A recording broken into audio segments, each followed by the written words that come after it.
સોમવાર 22 જૂન 2026 ઉપલી મેળીનું મનન. મારી લાલ બેગ. બાઇબલ વાંચન ગીતશાસ્ત્ર 145 1-7 કલમ વાંચીશું. હે મારા દેવ, મારા રાજા, હું તને મોટો માનીશ. સદા હું તારા નામને સ્તુત્ય માનીશ. દરરોજ હું તને સ્તુત્ય માનીશ. સદા હું તારા નામની સ્તુતિ કરીશ. યહોવા મોટો અને બહુ જ સ્તુતિપાત્ર છે. તેનું મહાત્મય અગમ્ય છે. પેઢી દર પેઢી તારા કામના વખાણ થશે અને તારા પરાક્રમના કૃત્યો પ્રગટ કરવામાં આવશે. તારા ગૌરવના મહત્વની શોભાનું તથા તારા આશ્ચર્યકારક કામોનું મનન હું કરીશ. લોકો તારા ભયંકર કૃત્યોનું સામર્થ્ય પ્રગટ કરશે. હું તારું મહાત્મય વર્ણવીશ. તેઓ તારા પુષ્કળ પરોપકારનું સ્મરણ કરીને તારી કીર્તિ અજાવશે અને તારા ન્યાયપણા વિશે ગાયન કરશે. આમેન.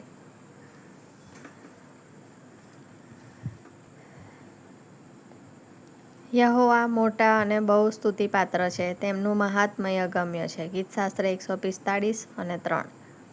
જ્યારે હું મારા પૌત્ર પૌત્રીઓને મળવા જાઉં છું ત્યારે મારી સાથે હંમેશા લાલ રંગની મોટી થેલી લઈને જાઉં છું અને તેઓને ખબર હોય છે કે તે થેલીમાં નાસ્તો અને તેઓ ખાસ પ્રવૃત્તિ કરી શકે તેવી બાબતો તેમાં હોય છે. હવે જ્યારે મારા પૌત્ર પૌત્રી 6 અને 8 વર્ષના થયા છે ત્યારે જેવી હું તેમના ઘરની આગળના વાહન માર્ગમાં પ્રવેશ કરું છું ત્યારે તેઓ દોડીને મને મળવા આવે છે. તેઓ સૌથી પહેલું કામ તે થેલીમાં જોવાનું કરે છે. તે જોઈને મારું હૃદય ઉષ્મા અનુભવે છે અને તે અમારા માટે એક મીઠી પરંપરા બની ગઈ છે. પણ તાજેતરમાં મેં તેમને હસતા હસતા કહ્યું, હું આશા રાખું છું કે તમારા માટે નાસ્તો લાવું છું તેને માટે જ તમે મને પ્રેમ નથી કરતા ને? જ્યારે હું મારા પવિત્ર પિતા વિશે વિચાર કરું છું ત્યારે તેઓ જે ઉદારતાથી મારી જરૂરિયાતો પૂરી પાડે છે અને આશીર્વાદો આપે છે તેને માટે આભાર માનવાનો સરળ છે. પણ જ્યારે ઈશ્વર મારા માટે જે કહે છે તેને માટે આભાર માનું છું ત્યારે હું ઈશ્વર કોણ છે અને તેમની સ્તુતિ કરવાનું યાદ રાખું છું. ગીતશાસ્ત્ર 145 મને યાદ અપાવે છે કે ઈશ્વર વિશ્વસનીય, ન્યાયી, કૃપાળુ અને દયાળુ છે. ક્યારેક આપણા સમયો મુશ્કેલ હોય છે.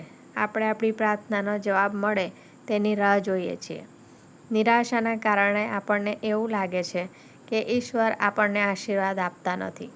આ સમયોમાં શું હું સ્વેચ્છાથી અને ઉત્સાહથી ઈશ્વરની સ્તુતિ કરું છું? મને યાદ કરાવવામાં આવે છે કે હું ઈશ્વરની સ્તુતિ હંમેશા કરું. હું દરેક સારા વાનાઓને પ્રેમ કરું છું. પણ શું હું તે સારા વાના કરતાં તે આપનાર ઈશ્વરને વધુ પ્રેમ કરું છું? યાકૂબનો પત્ર 1 અધ્યાય 17મી કલમ. આજનો સુવિચાર. મુશ્કેલીઓના સમયમાં પણ હું ઈશ્વરની સ્તુતિ કરીશ. મધ્યસ્થી. દાદા દાદીઓ માટે પ્રાર્થના.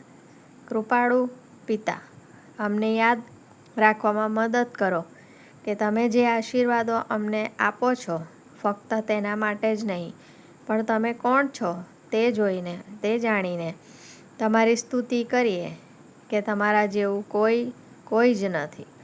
પ્રભુ ઈસુના નામમાં. આમેન.